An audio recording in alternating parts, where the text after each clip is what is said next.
Good evening, good day, good afternoon, whatever time it is. Welcome to Geechee Line Journey. We have been away for quite a while here, but we're back again, continuing the series here with Dana Middleton of bestfaresfortravel.com, Best Fares for Travel Consultancy. And we're going to continue on with some travel advice here. Basically, tonight we're going to be concentrating on the way you should conduct yourself once you're in the other country. Most of you, we're talking about the Philippines here. So we have covered basically most of the things as far as to do prior. So where I sit here tonight, I'm exactly 1 week from my takeoff from America to the Philippines. So I'm gonna be listening intently to what Mr. Middleton has to say tonight on this subject. So without further ado, like, share, subscribe. Always visit my website, chilionsol.com, CHILIONSOUL, if you would like to support my music and what I'm doing here with this channel. Without further ado, let's get to Mr. Middleton. How are you this evening? I'm fine. Another hot day here in Dallas. And wait a minute, let me turn my phone off. I'm getting feedback. Okay. How's that? All right, no phone. Thank you. Okay. Well, we pretty much talked about everything you needed to prepare for your trip to the Philippines. So the last thing we need to do is prepare your mind. Okay. So we're going to talk about mindset a little bit tonight. All right. Okay. Now, I know that most of you are mature adults, and you're probably thinking, I don't need anybody telling me about what kind of mindset to have. However, if that's the way you feel, then you're the one that really needs this little bit of coaching tonight, because you're comfortable in your culture here in the West, but you're about to enter a completely different culture. And although it has numerous similarities, and I mean a lot, that's what makes the Philippines so appealing. It's not just language, but even in their ability to adapt the Western culture to a great extent, it's still not the same. Now, so I want to approach this. I want to start off from the time they open that fuselage on your plane. Hopefully you've had a wonderful flight. You've taken my advice and picked up a book called Zoom to the Philippines to help the time go by on that long flight and get you prepared for your landing. But the very first thing you're going to encounter is the smell of the Philippines. And not that it's a bad smell, it's a different smell. We take it for granted here in the West what things smell like, including our air. There, you got to remember you've just landed in the middle of an archipelago, whether you're landing in Cebu or Manila or even Davao. You're landing in the middle of an archipelago made up of 7,636 islands. And you landed on one of the three largest islands, either Luzon, Mindanao, or Leyte. But you have landed, even though these islands are big enough that you cannot see from any given spot one side of the island to the other, because most of you have never been on an island that's that large. However, you got to remember, these are islands, so they have 360 degrees of coastline. So everything is going to have a sea, the smell of the ocean or fish, and your senses aren't used to that. So when you first step out of that plane, you're going to first notice it. And if you don't, then you'll notice it as soon as you step out of the terminal. It's not offensive. It's not I don't want you to say, well, you're going to smell and get sick. No. But what I am going to say is you will notice that the smell of the air is different. For me, I guess I've been to too many different islands and been to the Philippines so many times that it doesn't bother me anymore. But when I was preparing this piece, it is one of the things I thought, oh, I need to bring that up first. So one of the things about your adjustment when you get there is some of you are going to adjust in a matter of minutes. Some of it may take 24 hours, maybe even 36 hours to get used to. But you'll get adjusted to it rather quickly because your nose has no choices but to smell what it's smelling. Some of the things that you smell are going to smell very familiar. Okay. Hotels, restaurants, depending on what they're preparing, you're going to recognize those aromas and smells. Hotels generally have air fresheners in the room, so you're going to recognize those smells. It's that when you're out and about that you'll come across areas where you're going to pick up a scent of something that you're not used to. Okay? But it's not going to knock you out of the park.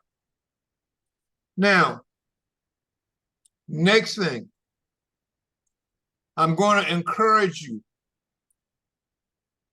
be curious, but be cautious.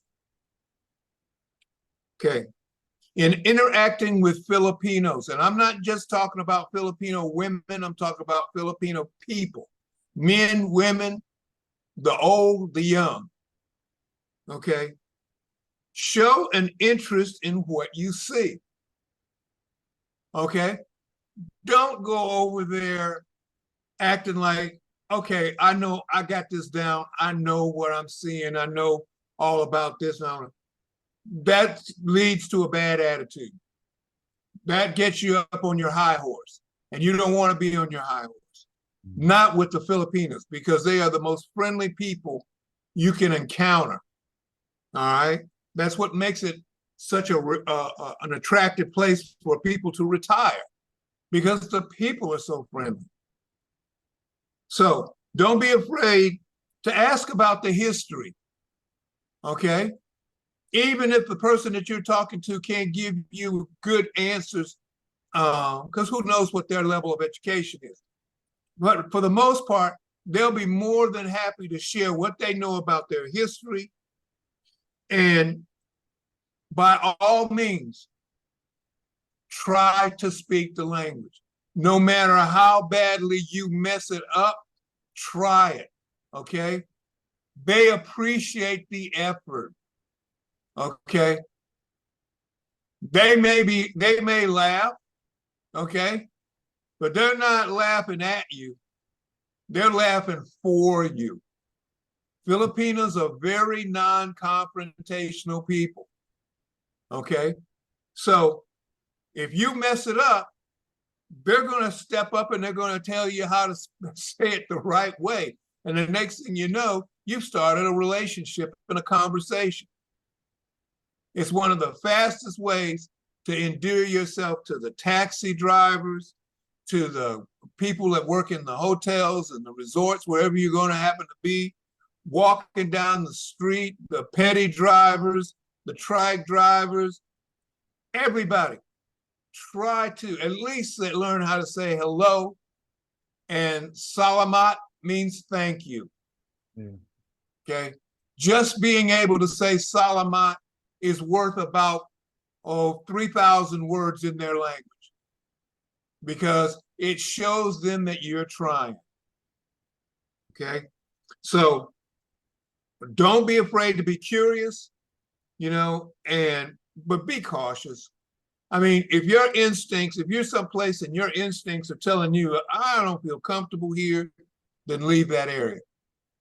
Don't stick around and say, well, okay, I haven't been here before, so it's no. Listen to your instincts. If you feel uncomfortable, if you feel like you shouldn't be in a place, leave. Politely get up and leave. Yeah. I just want to interject here, let you know something about, I heard what I agree with you about trying to learn some of the language. I know it did help me a bit when I was traveling in Mexico that I knew some Spanish.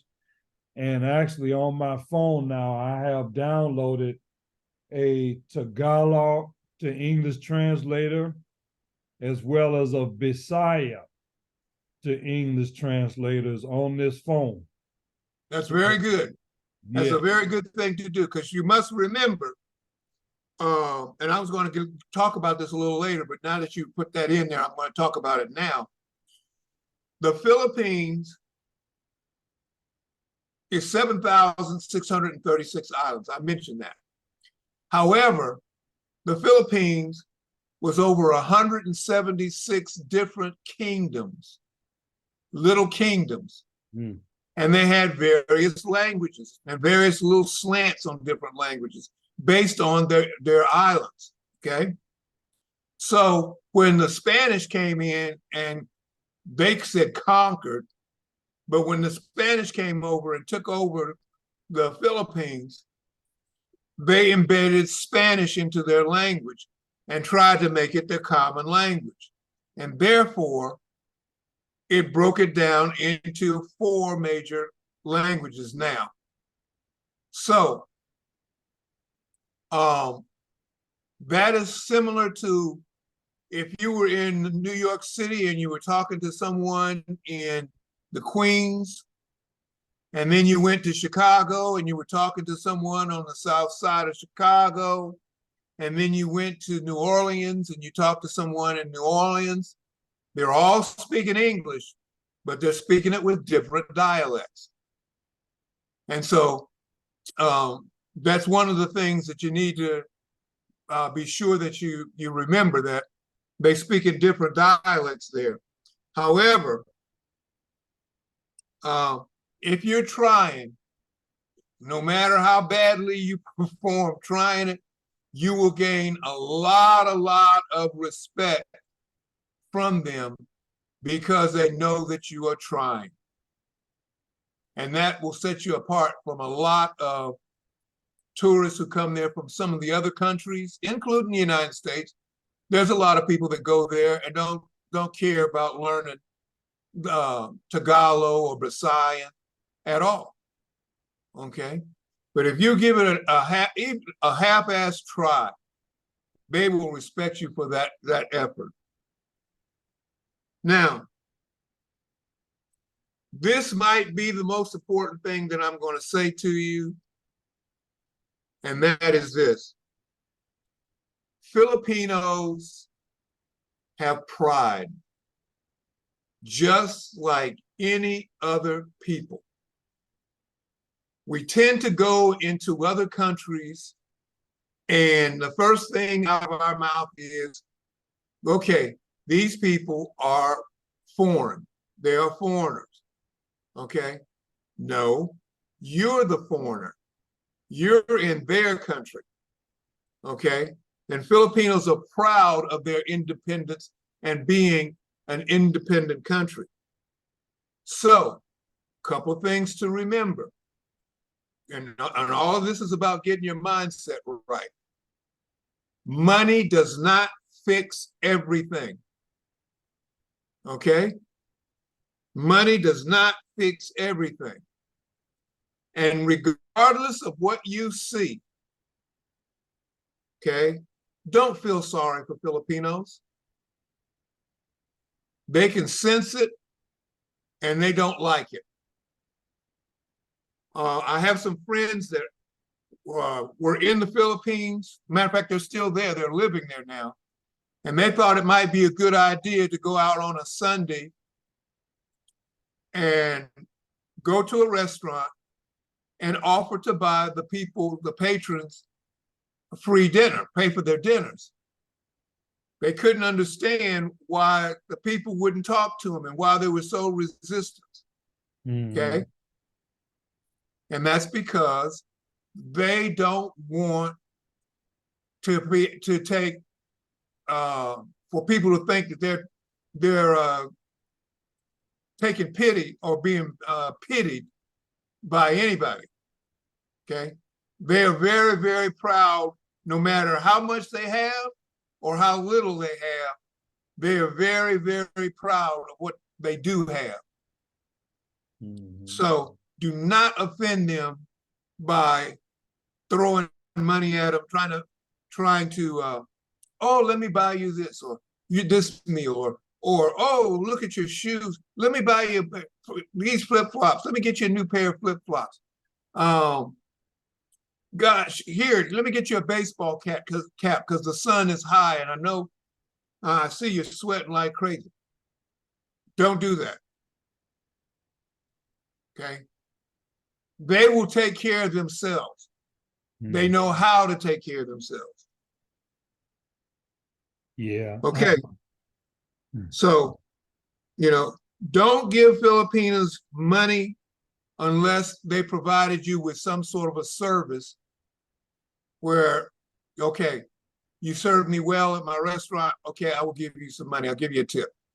My petty driver, he was very entertaining. He got me to the place I was trying to get without trying to rip me off. Okay, he's got to feed his family too. I'm going to give him a tip. Okay? But don't just give money to people for nothing. Now, remember, Filipinos they speak a foreign language, but they think just like you and I do. They think in a different language, but they have the same thoughts, the same wants, the same desires as you have. Okay? Recently, I was in a conversation with a guy that was talking about he was going to go see a young lady in the Philippines, and he's 35 years older than her. And he's like, do you think that's going to make a difference with when we're out? And I said, well, how old is she? He says, well, she's 23. I said, forget it. Okay, forget it. It's not worth it.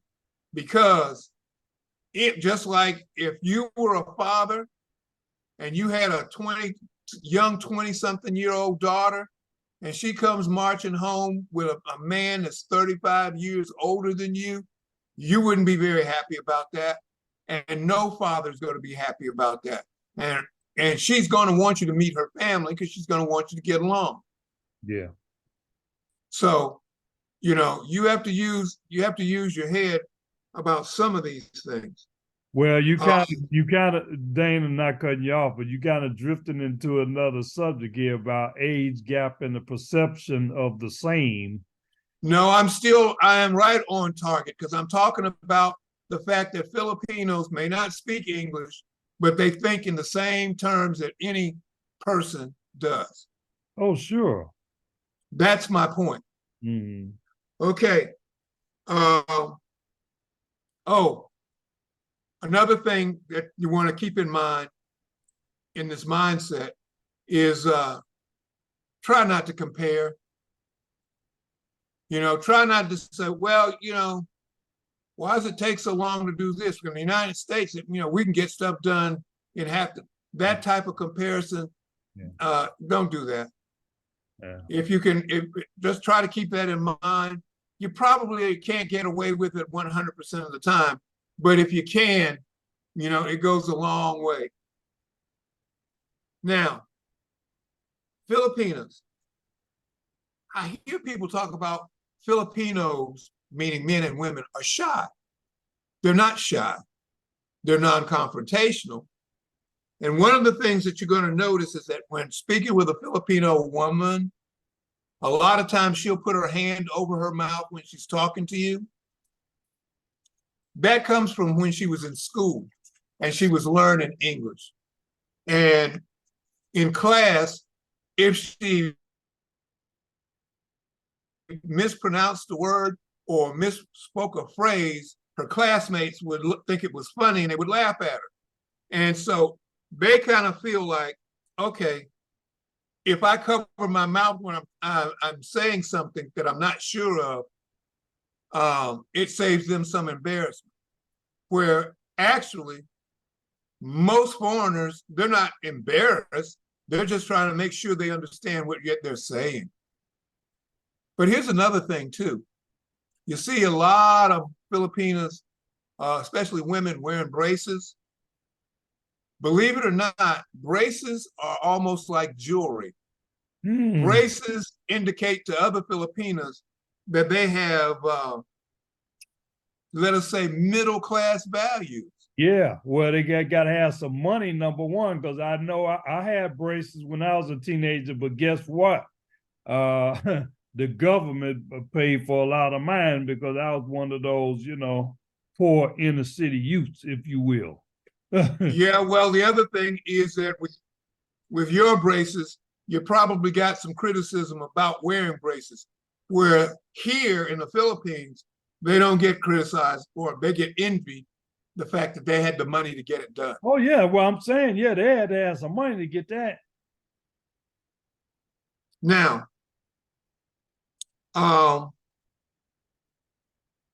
ask Filipinas. Don't be afraid to ask a Filipina for help or for her opinion. Tell me what you think. This just shows her that you feel comfortable with her or him and that you trust them.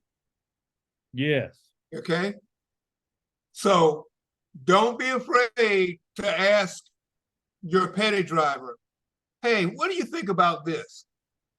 Or the person that's working the desk at your hotel, hey, I need your opinion. Where's a good place for me to get lunch?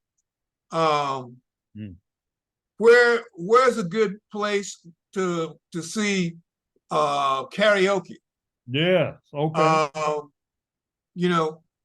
And like I said, when you're asking these kind of questions, it shows them that you trust them and that you're comfortable being in their company. Sure. So don't be afraid, to ask questions. Yeah, I would suggest here that if you're doing a trip like this, you should actually get some prepared questions and write them down. Because first of all, you'll have your questions ready for the information you want to know. Because certainly I'm a musician. I want to know does the musicians hang out? Where's the live music? Where's the karaoke? Of course, I want to know this, so I'm going to be asking. Yeah, but I trust that you're probably going to have that embedded in your head, so you won't need a list of questions. But there will be other things that you're going to want to ask. Sure. Yeah, give them a haircut. Right. Petty. Right. Massage. Okay. Remember this too, and this is important to the whole general theme of what mindset to take over there with you, is a smile, a handshake, or a high five. Okay. These gestures can bring you so much love from the men and women there, because it's like the international peace sign. Okay. A smile is totally disarming. A handshake is a gesture of peace and camaraderie. And of course, high fives, you may not be able to coax an 8-year-old to give you a handshake, but you surely will get a high five every time. Oh, a fist bump also. Yeah, you could also use the fist bump. Yeah, I did that at the Renaissance Fest. I was in my Purple Rain outfit. So, these are international gestures of peace that helps break the ice with people that you have never met before. Okay, whatever you choose that is internationally acknowledged as gestures of peace and love, don't be afraid to use them. Don't be afraid to use them. And those are the main things. It's really not a lot that you have to keep in mind, especially if you already have it in your heart. But I did want to talk about it because it is important. You and I have a friend that he gets a lot of feedback from some of the things that he says. And it's not because of what he says, it's the way he says it. Yes. And so consequently, you have to be aware that you're a visitor in somebody else's country. I mean, it's one thing if when you and I talk, if you're asking me something and I put a frown on my face because I'm concentrating on how to answer your question. But if I was a person from another country and you see that frown on my face, you might think I'm mad. Yes, I'm You angry. might think I'm upset. Sure. And see, these are little unconscious things that don't mean a lot to us when you're talking to people in a common culture. But when you're in dealing with people from a different culture, they pick up on that. So these are some of the things that I don't think a lot of people are going to have problems with that, with most of this stuff. These are just little reminders to help make sure that I want you to be able to establish relationships that will last you for a lifetime. I know now with WhatsApp, Zoom, on all these international ways of Magic Jack, all these international ways of communicating with each other, we have these opportunities to establish friendships with people that are on the other side of the planet. Yeah. And you certainly want to be an ambassador for the Western culture. And in most cases, they want to be ambassadors for their culture. And with those meetings of the mind and mindsets, you most definitely can establish friendships and even more, depending, that will last you for the rest of your life. So that's about all I've got to talk about as far as mindset. I'll be happy to answer any questions that you might have. I'll be more than happy to do that. I have a few, and maybe somebody might wonder, because I know again, and the end of next week, but in the next week, God will be in Cebu City. And one thing that I intend to do is a lot of walking, explorative walking. I did a lot of that when I was in New Orleans. I would walk for 2 or 3 hours just walking. I intend to do that when I'm in the Philippines. And I probably would advise, obviously, with the hot climate, I know they say generally you want to try to do most of your walking, if you're going to do that, in the early AM or the late afternoon, where you're not trying to do it when it's the hottest part of the day out in that burning sun. So I know that's a deal. And also you want to give yourself an idea, familiarize yourself with your surroundings, but you want to do it safely and thoughtfully. You probably don't want to start venturing out at the midnight hour and all of this. Well, wait a minute. Are you asking me the questions about this, or are you just making? Yeah, I'm saying, what do you think? What is your opinion of someone?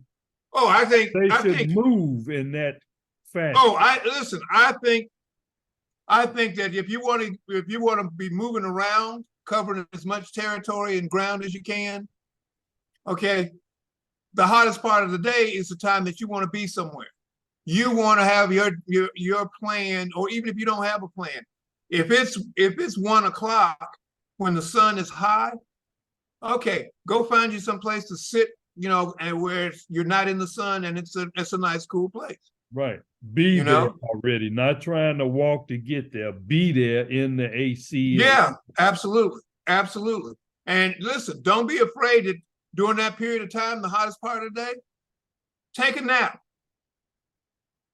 Take a nap. Yeah. If you don't take a nap, grab a book or something that you can read, or pull out your laptop and catch up on what's the your favorite major league team is doing back home or something, but just stay out of the sun. Right. Now, I will tell you this, looking at you right now, I'm not going to recommend that dark shirt. Oh no, I'm in Unless Chicago right now. So I'm I know yeah. I'm not recommending dark clothing during the day unless it's raining. Right. If it's raining, okay, doesn't matter. Sure, I can understand that. Flip-flops, Flip-flops. I don't recommend. Yeah, what about Crocs? Crocs, yeah, I would recommend Crocs before I would. Crocs. I would recommend Crocs before I would recommend flip-flops. Yeah. But if I had a choice between flip-flops and a training shoe, a walking shoe, I like the walking shoe better because it laces up. Sure. So it'll give your feet more support since you are going to be doing more walking. Right. And the sidewalks, in most cases, depending on where you are, can be fairly uneven and in some cases disintegrated. Yeah, I ain't necessarily advertised these, but I actually got some walking shoes that I actually just bought. Okay, good. A couple of weeks ago, so I got some brand new ones. Are they a mesh or are they They do have a breathable area good. here. Good. And this is a very reputable company that you all would know. These people starting with the letter R. I'm not saying who they are, but anyway, doesn't matter. Yeah, but like I said, I knew I needed to get some new ones. So I mean, hey, Let me tell you, those shoes will endear themselves to you because as you're going to be going around, and I know your story. I know I'm doing your bookings. I know where you're going to be and what your plans are. One of the things that's going to happen is you're going to do a lot more walking than you had anticipated because everything that you see is going to be new to you. This is your first time in the Philippines, okay? Everything that you see is going to be new. And so your sense of curiosity will maybe tell you to, well, wait a minute, let me go in this place and see what this looks like. Oh, what is that across the street? Let me go across the street and see what that is. I tell people that a tourist mile is a lot longer than a native mile. Yeah. Because you're seeing so many things and you get distracted. And so you're not paying attention on how far you walk. Right. I did that in Mexico a little bit, so I understand. Let me just show this to you. This is you talking about a windbreaker? Yeah. I got this, and it just so happens that it was Chicago colors, but you see the colors just happen to be the Philippine flag colors. I never even thought of it until I was shopping for this and got it. But this is a very lightweight jacket. Is it waterproof? It's waterproof by Columbia, which is one of the most famous. And it also has UPF sun protection. Good. As well in there. Yeah. Good. Like I said, this is just had to be Chicago colors, which again is the Philippine flag color. Well, it doesn't have any yellow in it, so not quite. Not quite, but no yellow. So, but you got the two major colors there. And one thing also I'll tell you too that I got a lot of is I went and got a lot of sunscreen and sunblock. What size is that container? Now, this is a 3-ounce. Good. Container, 3 ounces. So, you can put this in your carry-on luggage. Yeah. You could take multiple ones. You don't have to just take one. As long as the container is 3 ounces or less. Yes, 3 ounces or less. If it's more, you must check it. Well, if it's more, it's not getting on that plane. They were confiscated. They will. Yep, they will. That's funny. Okay, anything else you got for me? No, nothing else I can really think of right now. I guess I just want to say here that we hope that you all are enjoying this series. This might be our 6th or 7th one, and we want to make sure that you contact Dana Middleton. His email is danamiddle@aol.com. And again, his company is Best Fares for the number 4 travel.com and Best Fares for Travel Consultancy. So he's the one that's helping me with my itinerary right now. Going to several different places here as I take a few months to decide where I want to settle. But this information is valuable for you, even if you're just going on a 2-week, 3-week, 30-day vacation. You will be having the same. I do want to say one mindset. thing.